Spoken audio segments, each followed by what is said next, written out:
কেমন করে নিরে কি পাখি সাথীরে কাছে তার রাখি কেমন করে নিরে কি পাখি সাথীরে কাছে তার রাখি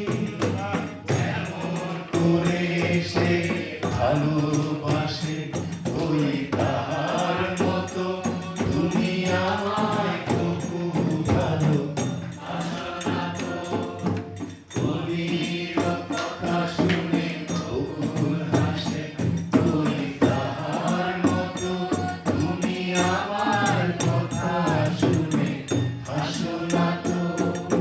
ধরার তুমি কেটে আগুন আসে ওই তার মতো তুমি আমায় কাছে আসো